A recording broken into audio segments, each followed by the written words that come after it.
And this is what he did to Israel. Go ahead and read on. But the rage of the Idumeans was not confined to the temple precincts.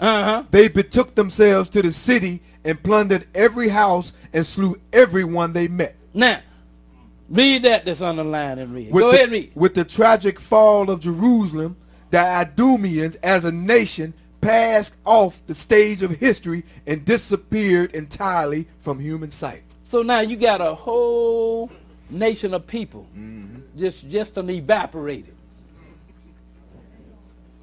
disappeared from the page. And so happened, it's sort of ironic that at the same time Israel was scattered into bondage in all nations, that is the same time that Idumea disappeared from the pages of history. That's right. You know where they are? Let's go to Obadiah.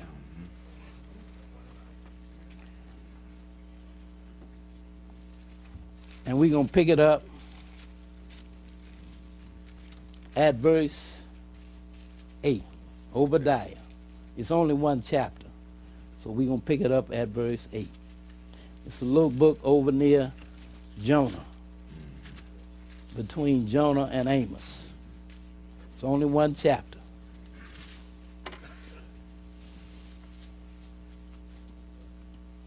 This is what happened to Idumea. Because Israel, they've been led away captive.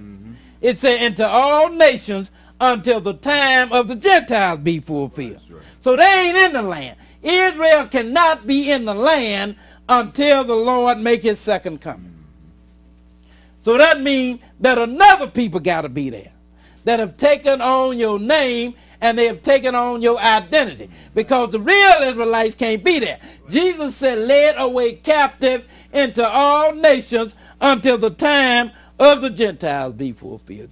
Okay, Obadiah, verse 8. Go ahead and read. Shall I not in that day, said the Lord, even destroy the wise men out of Edom, and understanding out of the mount of Esau? Go ahead and read. And thy mighty men, O Teman, shall be dismayed, to the end that every one of the mount of Esau may be cut off by slaughter. Go ahead and read. For thy violence against thy brother Jacob, shame shall cover thee, and thou shalt be cut off forever. And we read about his violence against his brother Jacob, didn't we? Go ahead and read on. And the day that thou stoodest on the other side, and the day that the strangers carried away captive his forces. Wait a minute, he said, in the day that strangers carried away captive Israel's forces. Go ahead and read on. And foreigners entered into his gates. And foreigners, it said, entered into his gates. Go ahead and read on. And cast lots upon Jerusalem. Even thou was as one of them. He said, even you was as one of them. There was others that got a plot of that land too. But he said to Edom, you was as one of them. So what happened to Edom? Did he disappear from the pages of history? No. You know what he did? Israel got carried away captive, and he slid into Israel's land, took over their land, and took over their identity. Now he's sitting there calling himself an Israelite. That's right. And the real Israelite have been scattered into bondage, and Edom is sitting there in your land with your identity. Go ahead and read on. 12.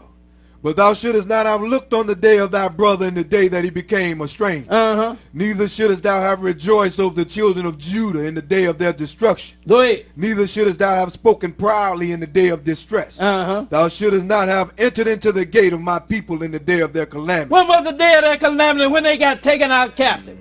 And he's saying to Edom, you should not have entered into the gate of my people in the day of their calamity. Go ahead and read on. Yeah. Thou shouldest not have looked on their affliction in the day of their calamity, nor have laid hands on their substance in the day of their calamity. See, Israel, Edom went in there, he took over your land, took over your substance, took over your everything. That's right. Now everybody look at him as being the Israelite, and they look at you as being whatever they decide to call you, or whatever you decide to call you.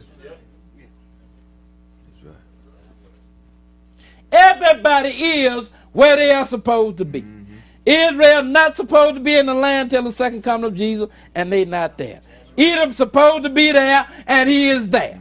Go ahead and read a little bit more. Neither shouldest thou have stood in the crossway to cut off those of his that did escape. Now if there was some that would have escaped, It say you stood in the crossway. Go ahead and read on. Neither shouldest thou have delivered up those of his that did remain in the day of distress. For the day of the Lord is near upon all the heathen.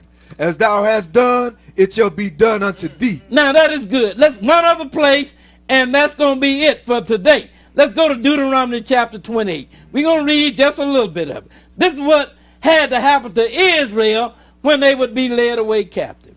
Deuteronomy chapter 28. The Lord said to Israel, if you obey my commandments, then all these blessings would come upon you. But he said, on the other hand, if you disobey my commandments, then all of these curses going to come upon you. Start reading at Deuteronomy 28 and verse 15. Go ahead and read.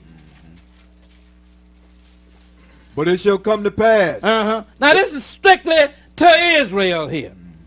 You know, I've seen ministers read this and they try to include everybody in this. No, this is all about Israel here. Right. And this is what he's having Moses to say unto them. It shall come to pass. Go ahead and read on. If thou wilt not hearken unto the voice of the Lord thy God, to observe, to do all his commandments and his statutes which I command thee this day, that all these curses shall come upon thee and overtake thee. Now he's saying to Israel, if you don't obey these commandments, then all these curses going to come upon you and they will overtake you. Go ahead and read on. Cursed shall thou be in the city, and cursed shall thou be in the field. Go ahead and read. Cursed shall be thy basket and thy store.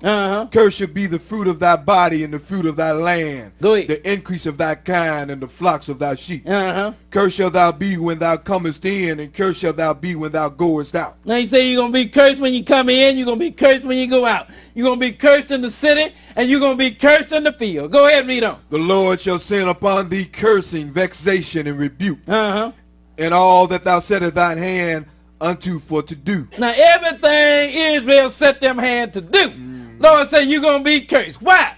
Because you refuse to obey the commandments of the Lord. Go ahead and read on. Until thou be destroyed. Until thou perish quickly because of the wickedness of thy doings whereby thou hast forsaken me. Now skip down to verse 25. Go ahead and read. The Lord shall cause thee to be smitten before thine enemies. Now he's saying to Israel, you will be smitten before your enemies. Go ahead and read on. Thou shalt go out one way against them, and flee 7 ways before them. Go ahead. And shall be removed into all the kingdoms of the earth. You know what remove means? That means somebody going to come and get you and take you somewhere, not migrate. That's right. You know, the man that the world called Israel or Israelite, he migrated through all the kingdoms of the earth. But how did Israel get into all the kingdoms of the earth? They were removed. Right. Somebody came and got you and took you somewhere. You know why they did it? Because you refused to obey the commandments of the Lord your God. Right. Didn't have nothing to do with the Gentiles. Right. It was all about you and your God. Right. You being disobedient to the commandments of the Lord your God. That's why Israel got kicked out of the land. Didn't have nothing to do with the Gentiles. Right. Skip down to verse 29. Go ahead and read. And thou shalt grope at noonday, as the blind gropeth in darkness. Go ahead. And thou shalt not prosper in thy ways. Wait a minute. He said, Israel, you will not prosper in your way. Well, a man that the world call Israelite or Jew, he's very prosperous, isn't he? That's right. But look at you.